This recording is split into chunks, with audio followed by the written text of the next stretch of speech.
భువనగిరి, ఆలేరు ఈ ప్రాంతాలన్నీ కూడా నీటి కోసం ఇబ్బంది పడ్డటువంటి ప్రాంతాలు.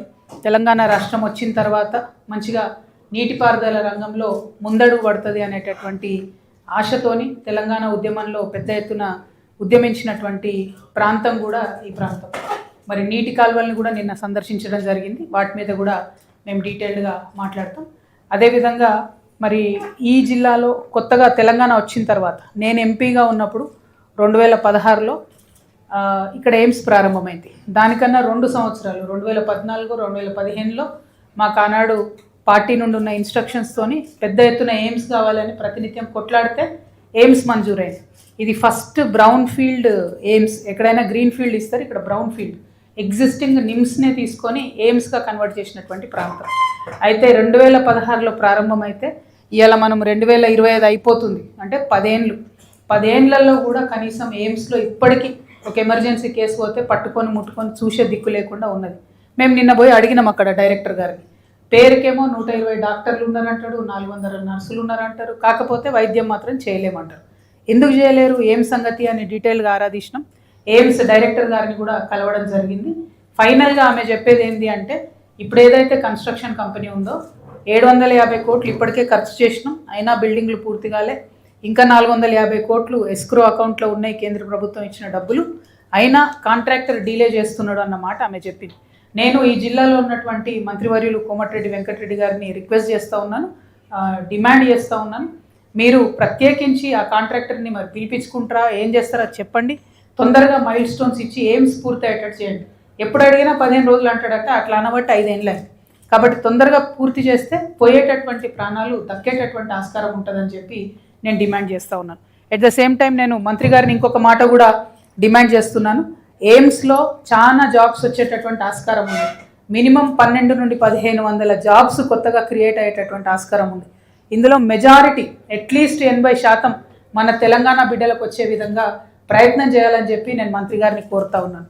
అన్ని రకాల జీవోలు ఉన్నాయి, అన్ని రకాల సపోర్టింగ్ మెటీరియల్ ఉంది. లోకల్ జాబ్స్ డిమాండ్ చేసేటటువంటి హక్కు మనకున్నది. కొన్ని ఎగ్జామ్స్ రాసే వాటిలో అయినా సరే ప్రిఫరెన్స్ ఇవ్వచ్చు, ఎగ్జామ్స్ లేకుండా కాంట్రాక్ట్లో తీసుకునే వాటిలో అయినా సరే మనకు ప్రిఫరెన్స్ ఇవ్వచ్చు. నేను డైరెక్టర్ గారికి కూడా 2 విషయాలు కోరిన. 1, తొందరగా బిల్డింగ్ ఫినిష్ చేయండి, 2 స్థానికులకు ఉద్యోగాలు ఇవ్వండి అని. ఈ 2 కూడా జిల్లా మంత్రివర్యులు వెంటబడి సాధించుకోవాలని చెప్పి నేను డిమాండ్ చేస్తూ ఉన్నాను. అదేవిధంగా మీకు తెలుసు, మొత్తం యావత్ రాష్ట్రం అంతా కూడా ఇబ్బంది అవుతున్న విషయం ఫీజు రియంబర్స్మెంట్ విషయంలో. నిన్న భువనగిరిలో అంబేద్కర్ చౌరస్తాలో మేము కూడా కాలేజ్ పిల్లలందరితో కలిసి అక్కడ ప్లకార్డులు పట్టుకొని ప్రదర్శన చేయడం జరిగింది. ఖచ్చితంగా ఫీజు రియంబర్స్మెంట్ అనేది కాంగ్రెస్ ప్రభుత్వం వెంటనే విడుదల చేయాలి. మీరు పేద విద్యార్థులకు చేస్తున్నటువంటి ద్రోహం ఇది. మీరు ఎప్పుడైతే ఫీ రియంబర్స్మెంట్ రిలీజ్ చేయడం ఆపేసిండ్రో అప్పటి నుంచి పేద తల్లిదండ్రులకు టెన్షన్ ఎక్కువైపోయింది. పిల్లల్ని స్కూళ్ళలో నిలబెట్టి అవమానిస్తున్నటువంటి సందర్భాలు ఎక్కువైపోయినాయి. అంటే ఇంకా కూడా తెలంగాణ రాష్ట్రంలో పేద విద్యార్థి ప్రైవేట్ దాంట్లో చదువుకోవాలంటే భయపడేటటువంటి పరిస్థితి ఉంది. ఖచ్చితంగా ఫీ రియంబర్స్మెంట్ తొందరగా చేయాలని చెప్పి గవర్నమెంట్ని డిమాండ్ చేస్తూ ఉన్నాం. మీ అందరి దృష్టిలో ఉండే ఉంటుంది. మళ్ళొక్కసారి మీ దృష్టికి నేను తీసుకొస్తున్నా. ఏమైనా ప్రాబ్లమా? ఏమైంది? ఓకే. అయితే మీ అందరినీ నేను రిక్వెస్ట్ చేస్తున్నా, పేద విద్యార్థుల తరఫున నేను కౌన్సిల్లో ముఖ్యమంత్రి గారిని నిలదీస్తే ఆనాడు ఆయన మాట ఇచ్చారు ముఖ్యమంత్రిగా, ఏమని, పాత బకాయిలన్నీ తీర్చేస్తాం, కొత్త ఫీ రియంబర్స్మెంట్ ఏది పెండింగ్ ఉన్నా కూడా వెంటనే మేము నెల చెల్లిస్తామని చెప్పి కౌన్సిల్ సాక్షిగా ఆయన చెప్పడం జరిగింది ముఖ్యమంత్రి గారు. కానీ యాజ్ యూజువల్ అన్ని మాటలు ఇచ్చి మర్చిపోయినట్టు ఇది కూడా ఆయన మర్చిపోయి పేద విద్యార్థులకైతే అన్యాయం చేస్తూ ఉన్నారు. అదేవిధంగా ఆ తర్వాత మరి మన భువనగిరి రేణుకా ఎల్లమ్మ దర్శించుకోవడం జరిగింది. ఆమెకు చాలా మహిమ ఉంది. లక్కీగా నిన్న ట్యూస్డే కదా, మంగళవారం అమ్మకి ఇష్టమైన రోజు దర్శనం చేసుకోవడం జరిగింది. మరి అమ్మవారి దయ వల్ల ఈ ప్రాంతంలో ఉండేటటువంటి ప్రజాప్రతినిధులకు బుద్ధి రావాలని నేను కోరుకుంటున్నాను. ఎందుకోసం బుద్ధి రావాలని కోరుకుంటున్నా అంటే, RRR ఎల్లమ్మని చూసిన తర్వాత RRR రాయగిరి దగ్గర పోవడం జరిగింది. మేము రాయగిరి అనేటటువంటి ఊరు ఇప్పుడు భువనగిరి మున్సిపాలిటీలో ఒక భాగం అయిపోయింది. వాళ్ళ ఒక్క ఊరిలో 6-7 సార్ల భూమి పోయింది రకరకాల ప్రాజెక్టుకి. అయినా సరే మళ్ళొకసారి RRRలో వాళ్ళ భూమి తీసుకుంటా అని చెప్తున్నారు. ఇది చాలా అన్యాయం.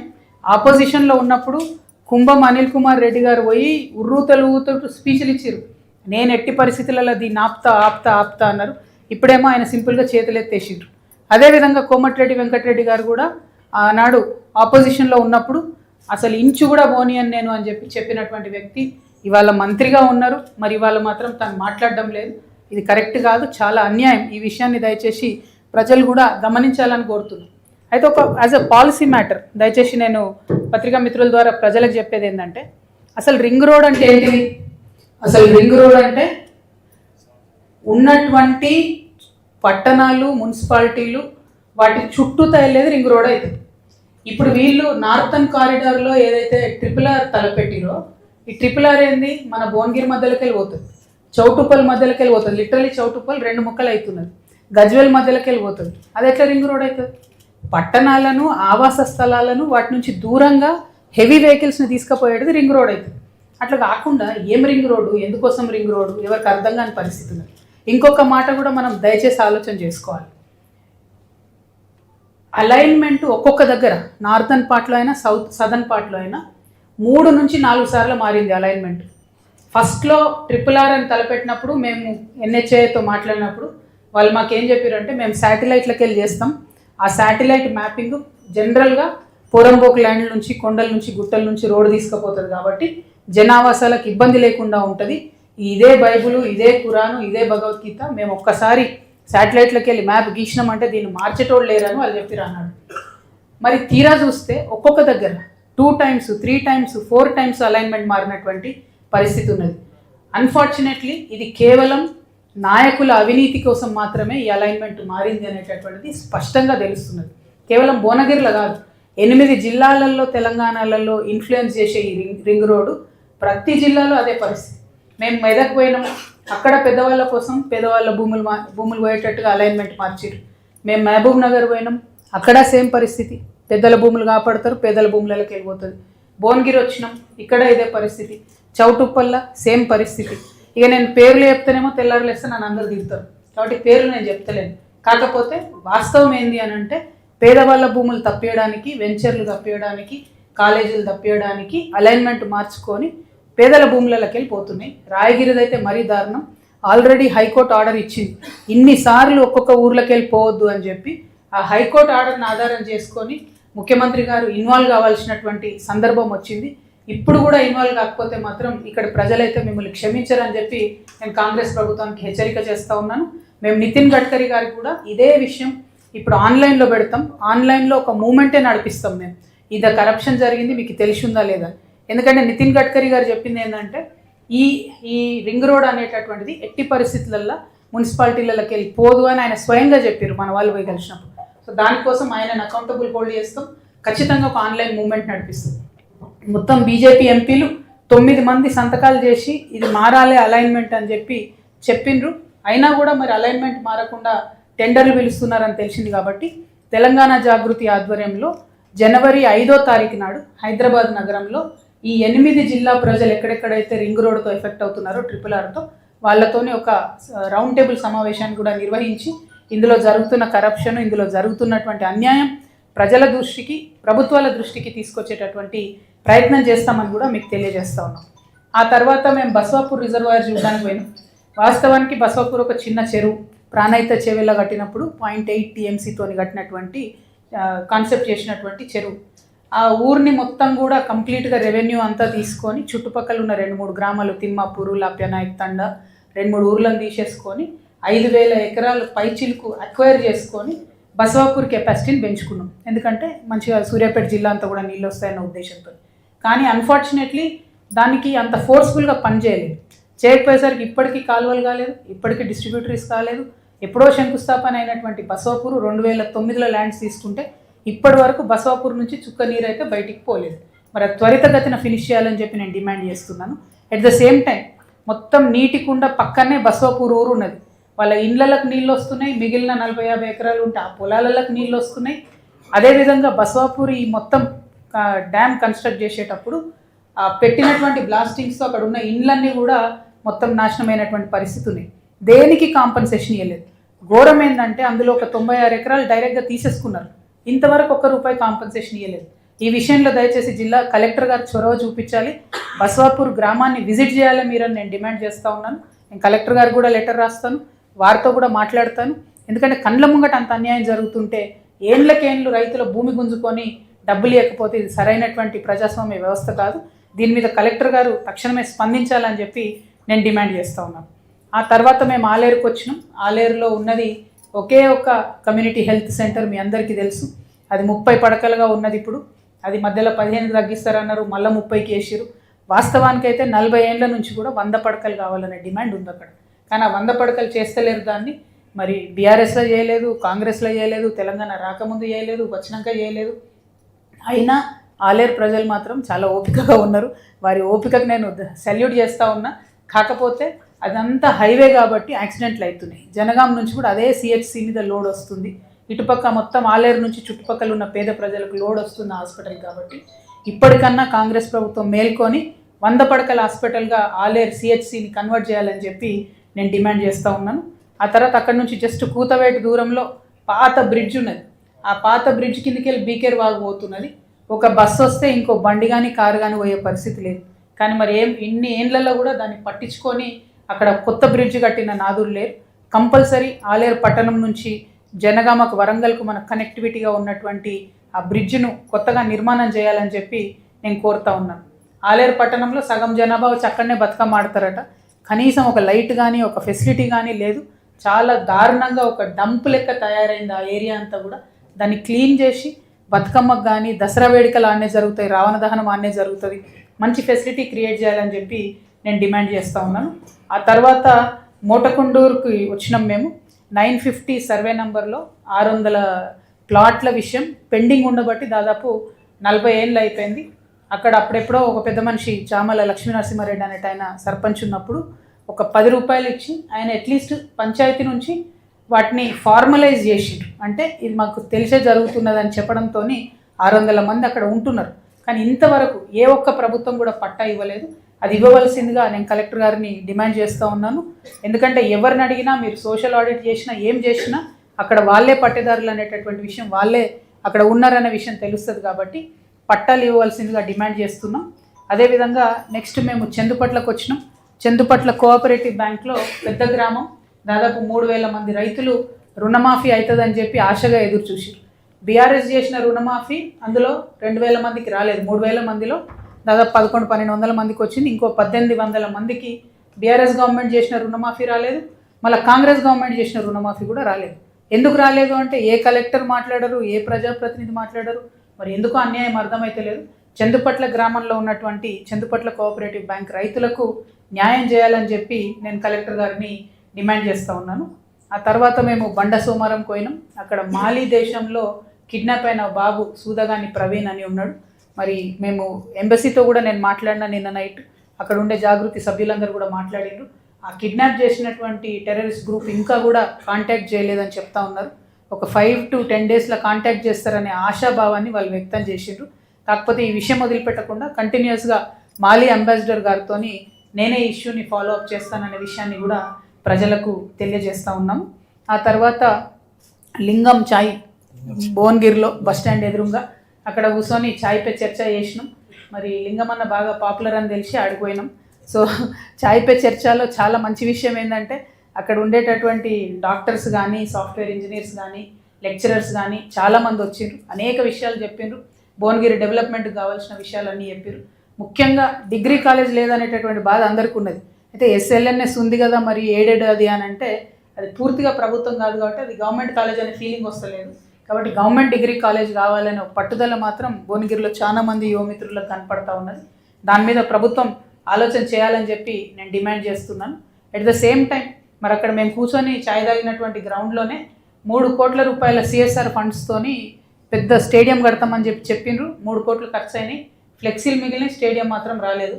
ఏమైందో ఏందో అప్పుడు ఉన్నటువంటి ప్రజాప్రతినిధులే చెప్పాలి. అదేవిధంగా ఓవరాల్గా రాయగిరిలో ఒక 10 ఎకరాలు మంజూరు చేసారు స్టేడియం కడతామని. కానీ ఆ పనులు కూడా ముందుకు పోనటువంటి పరిస్థితి కనబడతా ఉంది. ఇక చూసి మొత్తం భువనగిరి జిల్లా యువమిత్రులంతా ఒక విప్లవం తీసుకొచ్చేదాకా ప్రభుత్వాలు దిగొచ్చేటట్టు లేవు. ఆడుకోవడానికి స్థలాలు అసలే లేవు. చాలా భయంకరమైన పరిస్థితి ఉంది. కాబట్టి ప్రత్యేకించి శ్రద్ధ పెట్టాలని చెప్పి నేను ప్రభుత్వాన్ని డిమాండ్ చేస్తూ ఉన్నాను. అట్లానే భువనగిరి ఖిల్లా ఇప్పుడే చూసుకుంటూ వచ్చినాం. తర్వాత స్వర్ణకారుల మిత్రుల్ని మన పత్రికా సమావేశం తర్వాత కలుస్తాం. స్వర్ణకారులదైతే నిజంగా ఘోరమైన గోస ఉంటుంది. ఎందుకంటే వాళ్ళకి ఇప్పుడు మొత్తం పని మొత్తానికి పోయింది. మొత్తం ఈ గోల్డ్ షాపులు ఇవి వచ్చినాక వాళ్ళ దగ్గరికి ఇక ఓన్లీ మేము లేడీస్ మట్టెలు చేయించుకోవాలంటేనో పుస్తలు చేయించుకోవాలంటేనో ఆ సెంటిమెంట్తో ఓడు తప్పితే మొత్తం మిగతా అన్నీ కూడా షాప్లోకి వెళ్ళిపోయినాయి. గోల్డ్ జ్యువెలరీ అంతా కూడా దారుణమైన పరిస్థితి ఉన్నది. చాలామంది స్వర్ణకారులు నా దగ్గరకు వచ్చి చూపించారు. పేరుకు షాప్లో అమ్మేది వడ్డానం ఉన్నది, 15 తులాలు ఉన్నది, అలా 3 మంచి ఫ్లవర్స్ ఉన్నాయి. ఆ ఫ్లవర్స్ తీస్తే 5-5 తులాల ఇనుప కడ్డీ పెట్టి ఉన్నది. అన్ఫార్చునేట్లీ తెలియక ఈ స్వర్ణకారులు కొన్నారు వాటిని. ఇప్పటి వరకు ఆ కేసు పట్టించుకుంటలేరు. అంటే స్వర్ణకారులు అంటే పోలీసులకు ఎంత చిన్న చూపు అంటే, ఎవరో దొంగ, వాడు దొంగ అని కూడా తెలుసు, వాళ్ళకు హ్యాబిచువల్ అఫెండర్ అని తెలుసు. వాడొచ్చి ఇట్లా ఏలు పెట్టి ఎవరిని చూపిస్తే వాళ్ళని తీసుకుపోయి స్వర్ణకారులను ఇబ్బంది పెట్టడం, లోపల పెట్టడం, ఇది చాలా దారుణం. నేను దాదాపుగా 6-7 ఇయర్స్ నుంచి ఈ విషయం పోలీసు వాళ్ళతో మాట్లాడుతున్నా. మా నిజామాబాద్లో మీరు వెరిఫై చేసుకోవచ్చు. మా అప్పుడున్న ఎస్పీ గారు చంద్రశేఖర్ రెడ్డి గారికి, అంతకుముందు ఉన్న వాళ్ళందరూ కూడా చెప్పి, నేను స్వర్ణకారులను ఇబ్బంది పెట్టకండి దయచేసి, ఇది కరెక్ట్ కాదని చెప్పినాం. కానీ దొంగ బంగారం విషయంలో రాష్ట్ర ప్రభుత్వం స్ట్రిక్ట్ ఆర్డర్స్ ఇవ్వాల్సినటువంటి అవసరం ఉన్నది. ఎందుకంటే వాళ్ళు వెళ్ళక పాపం పని చేసుకుంటుంటారు. చాలా ఘోరం ఏంటంటే సైనడ్ మింగుతారు వాళ్ళు, ఆ బాధలు అవమాన భారం తట్టుకోలేక. చాలా దారుణంగా ఉంటుంది. ఈ విషయం మీద రాష్ట్ర ప్రభుత్వం సీరియస్గా తీసుకోవాలని చెప్పి నేను డిమాండ్ చేస్తూ ఉన్నాను. ఆ తర్వాత ఎట్లయితే ఇక్కడ మన బస్వాపూర్ దగ్గర బ్లాస్టింగ్తో ఇండ్లు పాడైనాయో అట్లనే ఇప్పుడు జియాపల్లి దగ్గరికి పోతున్నాం. ఆడ ఒక క్రషర్ ఉంది, దాంతో కూడా సేమ్ అదే పరిస్థితి అవుతుంది. ఇండ్లు డ్యామేజ్ అవుతున్నాయి. ఆ క్రషర్ నడిపేటటువంటి వాళ్ళకి ఎన్నిసార్లు చెప్పినా మీరు సరైన మోతాదులో మందు పాత్రలు పెట్టండి అని చెప్తే పెట్టకుండా హెవీ లోడ్ పెట్టడంతో ఆ ఇండ్లన్నీ కూడా ఇబ్బంది అవుతున్నాయి. కాంపన్సేషన్ ఇచ్చేటటువంటి ఆలోచన కూడా చేయకుండా అహంకారపూరిత ధోరణితో ఉన్నారు. కాబట్టి ప్రభుత్వాలు ఇన్వాల్వ్ అయ్యి ప్రజలకు న్యాయం చేయాలని మేము డిమాండ్ చేస్తూ ఉన్నాము. ఇక ఆ తర్వాత నెక్స్ట్ పోచంపల్లి వెళ్తూ ఉన్నాం. పోచంపల్లి అంటే దాదాపుగా మొత్తం తెలంగాణలో, యావత్ తెలంగాణలో జియో ట్యాగ్ ఉన్నటువంటి మగ్గాలే 3500 ఉన్నాయి. అంటే అన్అఫీషియల్గా ఉండే మగ్గాలు అన్నీ కలిపితే 8500 నుంచి 9000 మంది చేనేత కార్మికులు ఉండేటటువంటి అత్యంత పెద్ద క్లస్టర్. ఇది లేటెస్ట్ కాదు, 1800 ఇయర్స్ నాకు తెలిసి 1820 నుంచో ఎప్పటి నుంచో చేనేత క్లస్టర్గా ఉన్నది ఈ మొత్తం ప్రాంతం కూడా. అయితే ఇప్పుడు కాంగ్రెస్ గవర్నమెంట్ ఏదైతే సంవత్సరానికి 24,000 రూపాయలు ఇస్తామని చెప్పిందో అది ఇవ్వకుండా ఎగబెట్టేసింది కంప్లీట్గా. దాన్ని చేనేత భరోసా అని పేరు పెట్టిరు, ఇవ్వకుండా ఎగబెట్టేసింది. అంతకుముందు బీఆర్ఎస్ గవర్నమెంట్లో ఇచ్చినటువంటి బీసీ రుణాలను చేనేత కార్మికులకు మాఫ్ చేస్తామని చెప్పారు. ఇప్పుడు అది కూడా చేస్తలేరు. ఆ 1,00,000 రూపాయలకు మళ్ళీ అధికారులు వచ్చి సతాయిస్తున్నటువంటి సందర్భం ఉన్నది. సో మొత్తానికి చేనేత కార్మికుల విషయంలో అనేక మాటలు తప్పిరు. మేమందరం ప్రెషర్ పెడితే 50 కోట్ల రూపాయలు విడుదల చేసేది ఉండే, మొన్న 33 కోట్లు రిలీజ్ చేస్తున్నామని ఆర్డర్ ఇచ్చారు కానీ ఒక్క రూపాయి కూడా ఇంతవరకు పైసలు రాలేదు. సో ఏదైతే ఆ పెండింగ్ 15 crores కలిపి 50 crores మీరు చేయాల్సిన రుణమాఫీ చేనేత కార్మికులది చేయాలని చెప్పి నేను ముఖ్యమంత్రి గారిని డిమాండ్ చేస్తూ ఉన్నాను. అదేవిధంగా చౌటుప్పల్కి వెళ్తాం లాస్ట్లో మేము. అక్కడ RRR బాధితులు ఉన్నారు, సేమ్ ఇక్కడ మన రాయగిరిలో ఉన్నట్టు అక్కడ కూడా ఉన్నారు. దాంతోపాటు మన కెమికల్ ఫ్యాక్టరీలో మనకు చాలా అక్కడ బల్క్ డ్రగ్స్, ఫార్మా యూనిట్స్ అని ఉన్నాయి. వీటి బాధితులు ఉన్నారు. వాళ్ళందరినీ కూడా మరి పరామర్శించి మాకు చేతనైనంత పీసీబీని మాట్లాడి వారికి న్యాయం జరిగేలాగా చూస్తామని కూడా ఈ సందర్భంగా తెలియజేస్తూ ఉన్నాం. మరి ఇట్లా ఒక్కొక్కటి అనేక విషయాలు ఉన్నాయి. క్షేత్రస్థాయిలోకి వెళ్ళి చూస్తూ ఉంటే చెప్పుకోలేనన్ని సమస్యలు కనబడతా ఉన్నాయి. ఇట్లా ఏకబిగిన సమస్యలన్నీ చెప్తే కొంచెం బోర్ కూడా కొడుతుంది, కానీ తప్పదు. ఎందుకంటే ఎక్కడికక్కడ ఏ ఊర్లో ఆ ఊర్లో ప్రభుత్వాల నిర్లక్ష్యం, అదే ప్రభుత్వం అన్న కావచ్చు, నిర్లక్ష్యం కొట్టొచ్చినట్టుగా కనబడుతుంది. ఫర్ ఎగ్జాంపుల్ ఇప్పుడు ఆలేరు నియోజకవర్గంలో కాళేశ్వరం ప్రాజెక్టు కింద 1,53,921 ఎకరాలకు నీళ్ళు ఇస్తామని చెప్పి లక్ష్యంగా పెట్టుకున్నారు. 10 ఏళ్ళ బీఆర్ఎస్ గడిచిపోయింది, 2 ఏళ్ళ కాంగ్రెస్ గడిచిపోయింది. ఆ కాళేశ్వరం కింద మాత్రం సుక్క నీరు లారే.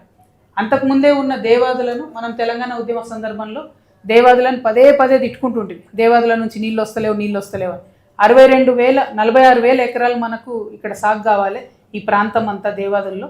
కానీ 10 years బీఆర్ఎస్, 2 years కాంగ్రెస్లో కలిపితే ఓన్లీ 12,000 ఎకరాలకు మాత్రం దేవాదులలో నీళ్ళు ఇచ్చుకోగలుగుతా ఉన్నాం. అంటే నిర్లక్ష్యం ఎట్లా ఉంది అనే విషయాన్ని, ఫోకస్డ్గా డెవలప్మెంట్ ఎట్లా లేదు అన్నది చెప్పడానికి మాత్రమే ఈ విషయాన్ని నేను చెప్తున్నా. మరి అదేవిధంగా ఏ కాలువలు చూసినా, నిన్న మేము పోయినటువంటి గద్వాల్ జిల్లా చూసినా, ఇక్కడ చూసినా, ఈ 16 జిల్లాలలో ఎక్కడ చూసినా కూడా కాలువల మెయింటెనెన్స్ అన్నది ఇరిగేషన్ డిపార్ట్మెంట్ బంద్ పెట్టింది మొత్తానికి. అంతటా తుంగమొలిసింది. లైనింగ్ ఎక్కడన్నా పోతే పట్టించుకునే నాదుడు లేదు. మొత్తం అది ఒరుస్తుంది, మట్టి అంతా కూలుతుంది. ఏమవుతుంది దాంతో? టేల్ ఎండ్ వరకు నీళ్ళు రావడం ఆగిపోతుంది. ఆ విషయాన్ని పట్టించుకొని మెయింటెనెన్స్ ఆఫ్ కెనాల్స్ కింద సపరేట్ ఫండ్ గవర్నమెంట్ ఇవ్వాలని చెప్పి నేను ముఖ్యమంత్రి గారిని డిమాండ్ చేస్తున్నా. ఈ జిల్లా ఆ జిల్లా అని కాదు, ఏ జిల్లా చూసినా కూడా కెనాల్స్ పరిస్థితి మాత్రం దారుణంగా ఉంది. ఆంధ్రాలో కెనాల్స్ చూస్తే ఎంత మంచిగా అనిపిస్తుంది అంటే వాళ్ళు ఎక్కడైనా ఒక చిన్న స్లాబ్ ఊడిపోతే కూడా వెంటనే వేసుకుంటారు. అయితే రైతులన్నీ వేసుకుంటారు, లేకపోతే మంత్రులు ఎమ్మెల్యేలు పట్టుబట్టని వేపిస్తారు. మన దగ్గర ఉన్న ప్రజాప్రతినిధులకు మాత్రం కెనాల్ అంటే కనీసం అవగాహన లేదో పట్టిలేదో నాకు తెలియదు, కానీ చాలా దారుణమైన పరిస్థితి ఉంది. దాని మీద దృష్టి పెట్టాలని చెప్పి నేను కోరుతా ఉన్నాను. మరి అదేవిధంగా మీ జిల్లాలో ఉమ్మడి నల్గొండ జిల్లాలోనే వెంకటరెడ్డి గారు ఉన్నారు. ఆయన R&B మంత్రి కాబట్టి ఈ జూలూరు రుద్రవెల్లి అనేటటువంటి గ్రామాల మధ్యలో ఎప్పుడు మూసి వంగినా, ఎప్పుడు కొంచెం నీళ్ళు వచ్చినా కూడా ఇక్కడ ఉన్న లో లెవెల్ ఏదైతే కల్వర్ట్ ఉందో అది మొత్తం పొంగి పారుతుంది. దాంతో ఏమవుతుంది, మనకు బీబీ నగర్ టు పోచంపల్లి మధ్యలో 10-15 రోజులు రాకపోకలు బంద్ అవుతాయి. కాబట్టి కోమటిరెడ్డి వెంకటరెడ్డి గారు ప్రత్యేక దృష్టి పెట్టి తొందరలో ఇక్కడ మంచి పెద్ద బ్రిడ్జ్ కట్టాలని చెప్పి నేను డిమాండ్ చేస్తూ ఉన్నాను. అదేవిధంగా భువనగిరిలో చూసుకుంటే ఆలేరులోనేమో 153,000 ఎకరాలు ఇవ్వాలి కాళేశ్వరంలో అనే ఆలోచన ఉండే, 1 ఎకరానికి నీళ్ళు రాలే. భువనగిరిలో చూసుకుంటే 80,589 ఎకరాలకు కాళేశ్వరంలో నీళ్ళు ఇచ్చేది ఉండే, కొత్తగా 1 ఎకరానికి కూడా ఇక్కడ కూడా నీళ్ళు ఇచ్చుకోలేదు. అంటే పక్కనే పెద్ద పెద్ద కొండపోచంపల్లి లాంటి ప్రాజెక్టులు ఉన్నా కూడా ఈ 2 నియోజకవర్గాలకు, ఈ జిల్లాకు మాత్రం కాళేశ్వరం నుంచి 1 ఎకరం నీళ్ళు రాకపోవడం అన్నది నిజంగా అన్యాయం. అదేవిధంగా ఇప్పుడు ఇంకొక కొత్త ప్రాబ్లం రాబోతూ ఉన్నది. మనందరికీ తెలుసు రేవంత్ రెడ్డి గారు RSS చీఫ్ మినిస్టర్ అని, ఇంటర్నల్గా ఈయనకు మొత్తం బీజేపీతో అండర్స్టాండింగ్ ఉందని. ఎందుకంటే అదానీ గారు డ్రై పోర్ట్ పెడతామనేటటువంటి ఒక అపోహను క్రియేట్ చేసి 300 ఎకరాల ల్యాండ్ కొన్నారు. ఎక్కడది, మన బునాదిగాని కాలువ దగ్గర కొన్నారు 300 ఎకరాలు. చెప్పేటప్పుడేమో డ్రై పోర్ట్ పెడతాం, ఇక్కడ అందరికి ఉద్యోగాలు వస్తాయని చెప్పారు. ఇప్పుడు ఏం చేస్తారు, అందులో 65 ఎకరాలలో సిమెంట్ ఫ్యాక్టరీ పెడతాం, అంబుజా సిమెంట్ ఫ్యాక్టరీ అంటారు. ఇక రేవంత్ రెడ్డి గారు open door policy for Adani కాబట్టి ఆయన పర్మిషన్ ఇస్తున్నారు. ఇస్తే మనకు ప్రాబ్లం ఏమవుతుంది, బునాదిగాని కాలువ కూడా కలుషితం అవుతుంది. ఇప్పటికే పైన హైదరాబాద్లో మొత్తం మూసీని కంపు చేసి ఇక్కడ పంపిస్తున్నాం మేమందరం. ఆ తర్వాత మూసి ఎక్కడెక్కడ ఉంటే చుట్టూ పరిశ్రమలు, ఆ కాలుష్యం అంతా మూసీలోకి. ఇప్పుడు ఫ్రెష్గా దాంట్లో ఇంకో కంపెనీ ఇచ్చే ఆలోచన చేస్తూ ఉన్నారు. అక్కడ స్థానికులందరూ కూడా భయపడతా ఉన్నారు. కాబట్టి ముఖ్యమంత్రి గారు అక్కడ అంబుజా సిమెంట్కి పర్మిషన్ ఇవ్వద్దు అని చెప్పి నేను డిమాండ్ చేస్తూ ఉన్నాను. అదేవిధంగా మన ఇదే బునాదిగాని కాలువ ప్లస్ ఈ మన ధర్మారెడ్డి కాలువ, ఈ మొత్తం మూసీలో ఉన్న ఈ ప్రాజెక్టుని కంప్లీట్ చేయడానికి 2006లో శంకుస్థాపన చేస్తే మళ్ళీ same 10 years of BRS, 2 years of Congress, 284 crores allotted, spent money only 95 crores. పని మాత్రం కాలే, ఇంతవరకు అది ఫుల్ఫిల్ కాలేదు. దీని మీద జిల్లా మంత్రులు దృష్టి పెట్టాలని చెప్పి డిమాండ్ చేస్తూ ఉన్నాను. అంటే నేను అనేది ఏంటంటే అన్ని కొత్త ప్రాజెక్టులు కడతాం, ఇప్పుడు ప్రతి నియోజకవర్గంలో కొత్త ఇంటిగ్రేటెడ్ స్కూల్ కడతాం, ఉన్న స్కూళ్ళకేమో రిపేర్ చేయం, ఉన్న స్కూల్లో టాయిలెట్లు కట్టాం, కొత్త స్కూల్ కడతాం. అంటే ఎవ్రీ న్యూ గవర్నమెంట్ న్యూ స్కూలే కట్టాలని చూస్తే ఉన్న స్కూల్ ఎట్లా అనేటటువంటి కాన్సెప్ట్ మీద దయచేసి భువనగిరి జిల్లా ప్రజలు, మేధావులు ఆలోచించాలని చెప్పి నేను డిమాండ్ చేస్తూ ఉన్నాను.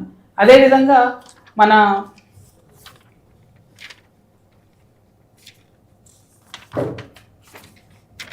ఆలేరులో రెవెన్యూ డివిజన్ ఏర్పాటు చేస్తామని హామీ ఇచ్చింది కాంగ్రెస్ ప్రభుత్వం. ఇంతవరకు దాని మీద కనీసం ప్రయత్నం చేస్తలేదు. కాబట్టి ఆలేరు రెవెన్యూ డివిజన్ ఏర్పాటు చేయాలని చెప్పి నేను డిమాండ్ చేస్తూ ఉన్నాను.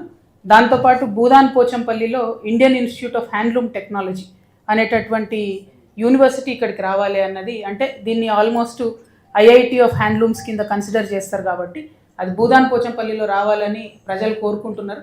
కానీ ముఖ్యమంత్రి గారు ఫ్యూచర్ సిటీలో పెడదామని ప్లాన్ చేస్తున్నారు. అట్లా కాకుండా ఎక్కడైతే చేనేత కార్మికులు పెద్ద ఎత్తున ఉన్నారో, ఎక్కడైతే ఆ స్టూడెంట్స్ చూసి డైరెక్ట్గా పని నేర్చుకోగలుగుతారో, ఎక్కడైతే ఆ రెండిటి అనుసంధానం చేయడం ఈజీ అవుతుందో ఆ ప్లేస్లో ఈ ఇన్స్టిట్యూట్ పెట్టాలని చెప్పి నేను డిమాండ్ చేస్తూ ఉన్నాను. అదేవిధంగా మన యాదాద్రి జిల్లాలో తుర్కపల్లిలో గ్రీన్ ఇండస్ట్రియల్ పార్క్ కడతామని చెప్పి ఒక 61 మంది రైతుల దగ్గర నుంచి 93 ఎకరాలు ఇదివరకే తీసుకోవడం జరిగింది. కానీ ఇంతవరకు అందులో ఒక్క ఇండస్ట్రియల్ యూనిట్ కూడా రాలేదు. మరి ఏమవుతుందన్న ఎక్స్ప్లెనేషను ప్రజలకు ఇవ్వాలి. ఎందుకంటే రైతుల దగ్గర నుండి ల్యాండ్ తీసుకుంటారు, ఏమాత్రం కూడా జవాబుదారీతనం లేదు. నిన్న బస్వాపూర్లో కూడా పాపం ఆ ఊరోళ్ళ ల్యాండ్ అంతా పోంగా ఇంకొక 60 ఎకరాలు సేకరించారు. మళ్ళీ ఎందుకు అంటే పార్క్ కడతామని. పార్క్ ఎందుకు అంటే అటు సైడ్ యాదాద్రి నుంచి వచ్చే వాళ్ళకు మధ్యలో బస్వాపూర్ కూడా ఒక టూరిజం స్పాట్గా డెవలప్ చేయాలనే ఆలోచన ఉండే కాబట్టి పార్క్ కడదామన్నారు. కానీ ఘోరం ఏంటంటే ఇంతవరకు అసలు అది నోటిఫై చేసిరా చేయలేదో కూడా చెప్తలేదు గవర్నమెంట్. సో చుట్టుపక్కల ఉన్న ల్యాండ్స్ ఏమో కోట్ల రూపాయలు పలుకుతున్నాయి. ఆ 61 ఎకరాలు నోటిఫై చేసిన దగ్గర ఎవరు 10 లక్షలు కూడా కొనేటటువంటి పరిస్థితి లేదు. ఆ రైతులందరూ నిన్న చాలా బాధతో ఆవేదనతో మాకు చెప్పుకున్నారు.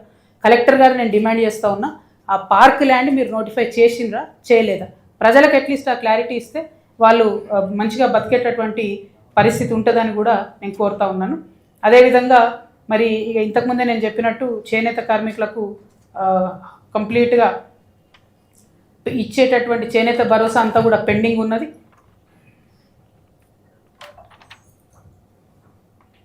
ఇంకా చాలా పేజీలు చిన్న చిన్న సమస్యలు ఉన్నాయి, అవన్నీ చెప్పి మీకు ఇబ్బంది పెట్టదలుచుకోలేదు. కాకపోతే ఒక్క విషయం మాత్రం నేను చెప్తాను. జాగృతి ఏ జిల్లాకు పోయినా, ఏ జిల్లాలో పర్యటన చేసినా పోయినమా వచ్చినమా అన్నట్టు కాకుండా అక్కడ మళ్ళా పటిష్టంగా కమిటీలను నిర్మాణం చేస్తాం, పటిష్టంగా జాగృతి క్యాడర్ని నిర్మాణం చేస్తాం. ఎక్కడికక్కడ సమస్యల మీద కంటిన్యూస్గా పోరాటం అన్నది కొనసాగిస్తామనే విషయాన్ని ప్రజలందరూ కూడా తెలియజేస్తూ, మరి ఈ రాష్ట్రంలో తెలంగాణ జాగృతి గత 19 సంవత్సరాలుగా మీ కండ్ల ముందే ఉంది, ఉద్యమం చేస్తుంది. నేను మీకు కొత్త కాదు, మీరు నాకు కొత్త కాదు. నేనేదో జాగృతి ఇవ్వాల నాకు బీఆర్ఎస్తోని ప్రాబ్లం వచ్చిందని పెట్టుకున్న కొత్త సంస్థ కాదు, చాలా పాత సంస్థ, 19 సంవత్సరాల నుంచి నడుస్తున్న సంస్థ, అనేక విషయాలు మాట్లాడినటువంటి సంస్థ. ఉద్యమ కాలంలో మన యాస భాష మీద ఎవరైనా వెక్రింతగా మాట్లాడితే డైరెక్ట్గా పోయి ఉద్యమాలు చేసిన సంస్థ. బతుకమ్మ మన పండుగ, బోనాలు మన పండుగ, సగర్వంగా చేసుకోవాలని ప్రపంచానికి చాటి చెప్పిన సంస్థ.